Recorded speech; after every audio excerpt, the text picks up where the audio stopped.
Bo Nix in Denver.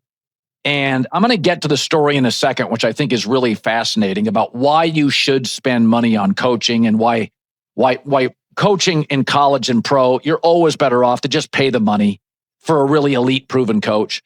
But Bo Nix, as we talked about yesterday, is it's really good. And because he's in Denver and not in the NFC East playing the Cowboys and the Giants and the Eagles, Bo Nix's season got a little bit lost. He had the most passing yards. He had the most passing touchdowns. He had the most completions last year in a division that had better defenses than the ones Jaden Daniels faced. Steve Spagnuolo in Kansas City. Jesse Minter in the Chargers defense was top 1 or 2 in the league. So he got a little overshadowed. And from week 4 until the end of the regular season, he had 28 touchdowns, 9 picks, and a passer rating over 100.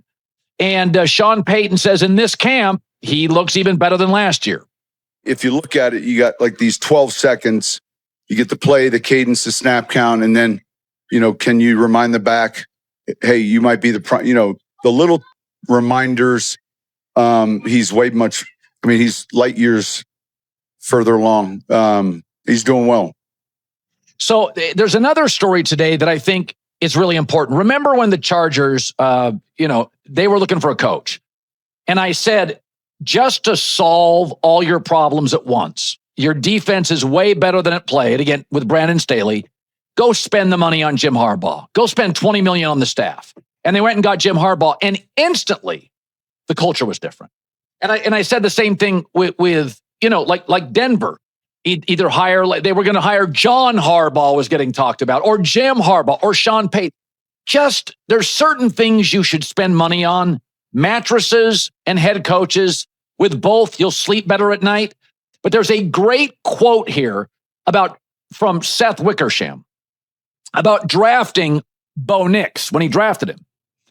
And it says, I'll get criticized for taking Bo Nix at 12. Payton told Wickersham, I don't give a blank. 3 years from now is what I'm worried about. And because Payton is going to make it into the Hall of Fame as a coach, he can be more authentic and truer with his acquisitions and trades. Remember when Harbaugh got to the Chargers? Everybody's screaming, you got to take a receiver. Harbaugh's like, nah, I'm going to take Joe Alt. Well, you already got a great left tackle. Rashawn Slater. No, I'm going to take Joe Alt. I'm going to take a right tackle. Nobody questioned it. I know what Sean likes, and I knew what Bo Nix delivered. It was a perfect fit. Sean really liked Bo Nix. He liked him a lot. And Sean and I had talked about it. I was surprised he took the Denver job, but I had said before, Payton's taken Bo Nix. Listening to Sean over dinner, Sean totally trusts this kid. What was your takeaway watching him? The trust that a coach has in a player, it manifests itself all the time. I can always tell when I watch a play caller try to manage a game from the sideline, he's trying to manage the risk. And when you have a quarterback where you feel like, you know what, I know he's going to make good decisions, it's hard to manage a quarterback because you're in the eye of the storm on every play. You touch the ball 70 snaps. So when you have a quarterback that you're trusting who's making good decisions, well, then you want to give him more opportunities. So, and I see that with a lot of play callers as well. When they do trust them, let's be an empty. Let me give you 5 different options. Let me get you out there on the perimeter to make good throws. I'm going to have you manage end of game situations. That takes a great developmental coach, and I would say Sean Payton certainly is that. He's a phenomenal coach, and a quarterback that wants to embrace that opportunity to learn a skill set of how to manage a game. Not just, hey, coach, what's the play? Tell me what to do. Coach, tell me the play, but why are we calling that play? Why are we in this situation? Why don't we understand the why behind what we're doing? How do we beat man coverage? How do we beat zone coverage? Why are we calling this play in this situation? And then, okay, I understand why you're doing that. So if we don't get the look we want, I can manage the play as a quarterback and get to the next down while still making a positive play. Broncos country, buckle up. We're diving into the electric saga of Sean Payton and Bo Nix, a duo that's shaking the NFL to its core. Picture this, a grizzled Hall of Fame-bound coach staring into the eyes of a young quarterback with ice in his veins. Sean Payton didn't just take the Denver job. He chose it because he saw something in Bo Nix that nobody else did. Over a steak dinner, Payton told insiders, "This kid's decisions? They're gold. I trust him with my playbook, my game, my legacy. And let me tell you, that trust is transforming the Broncos into a juggernaut." In 2024, Nix threw for 3,775 yards, 29 touchdowns, and just 12 picks, numbers that scream superstar in a division with defenses like Kansas City's Steve Spagnuolo and the Chargers' top-tier unit. This isn't just a quarterback. This is a revolution. But what makes this trust so unshakable? Let's peel back the curtain on how Payton's coaching genius is unlocking Nix's potential and why it's making the AFC West tremble. When a coach trusts a quarterback, you see it in every snap. It's not just about calling plays, it's about giving a young gun the keys to the kingdom. Sean Payton, a play-calling maestro, isn't holding Nix's hand. He's throwing him into the fire, empty sets, 5-option routes, end-of-game chaos. Why? Because Nix gets it. Payton's not managing risk, he's unleashing opportunity.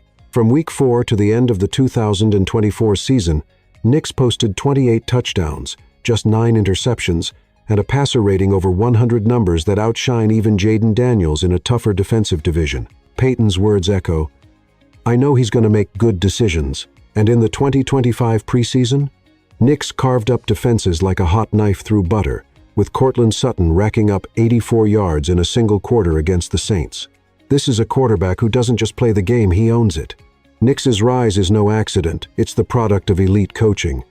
But why does investing in a coach like Payton matter so much?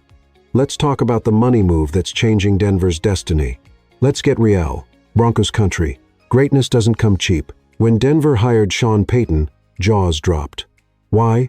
Because elite coaches like Payton or Jim Harbaugh with the Chargers cost a fortune. But hear me out. You don't skimp on mattresses, and you damn sure don't skimp on head coaches. Payton's a $20 million gamble that's paying off in spades. Look at the Chargers. Harbaugh walks in, and their culture flips overnight. Denver's no different. Payton's not just coaching. He's building a dynasty. When he drafted Bo Nix at 12, critics howled. Payton's response, "I don't give a blank. 3 years from now, that's what I'm worried about." And he's right. Nix's 2024 stats, most passing yards, touchdowns, and completions in his division, prove Payton's vision. This is why you pay for a proven coach. They don't just win games, they rewrite futures. Payton's vision is clear, but the AFC West is a battlefield.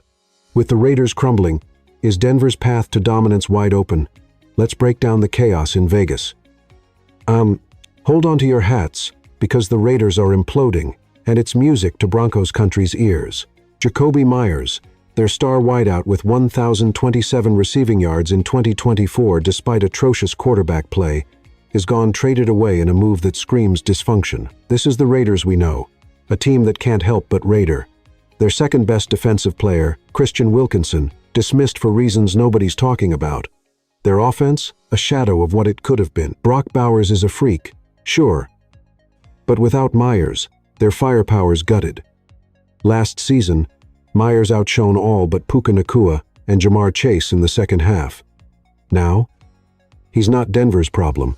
Payton's triangle, great tight end, running back, and wide receiver is intact with Courtland Sutton's renegotiated deal, a steal compared to Terry McLaurin's $96 million haul. The Raiders' loss is Denver's gain. With Bo Nix and Payton steering the ship, the Broncos are poised to sweep the AFC West. Mark my words, this division is ours. The Raiders' downfall is Denver's opportunity, but tough choices loom. With roster cuts looming, who's in and who's out? Let's dive into the heartbreak of Cutdown Day. Broncos country, brace yourselves. Cutdown Day is here, and it's a gut punch. Sean Payton and GM George Payton have to trim this roster from 90 to 53 by the 26th of August, 2025, and it's not easy. This is the deepest roster Payton's ever had in Denver. His own words, players like Audric Estime, who showed flashes against the Saints, and Blake Watson, a preseason standout, got waived. Shocking? Yes, but it speaks to Denver's depth. Then there's Clay Webb, an undrafted rookie guard Payton personally championed, cut despite his versatility. And Haken Davis, a speedster who had fans buzzing, didn't make the final 53 either. But here's the silver lining. Both could land on the practice squad, ready to rise again. Meanwhile, rookies like Chris Abrams-Drain, who picked off Justin Herbert, and Troy Franklin, poised for a breakout, are locks. Payton's draft picks don't bust, they shine. With 4 2024 picks contributing in the playoffs, Denver's future is blindingly bright. But will Audric Estime or Cale Bloner sneak onto the final roster? I'm betting yes. Stay tuned. The roster's set, the stage is ready, and the regular season is just days away. What's next for this unstoppable Broncos squad? Let's wrap this up with a bold prediction. Broncos country, this is our moment. The 2025 preseason is in the books, and Denver didn't just go 3-0, they dominated, leading the NFL in offense and defense. Bo Nix is light years ahead, with Payton calling him better than last year. The national media is waking up. Dan Orlovsky says Denver's got the best defense and offensive line in football. With the Raiders in shambles and injuries plaguing rivals like the Texans' Joe Mixon, the AFC West is ours for the taking. Payton's building a machine, and Nix is the engine. This isn't just a playoff team, this is a Super Bowl contender. So, tell me in the comments, will Audric Estime make the final 53? Can Bo Nix win Rookie of the Year? Hit that subscribe button, because Broncos country is riding to glory. The journey's just beginning. Stay locked in for more Broncos fire as we charge into the regular season.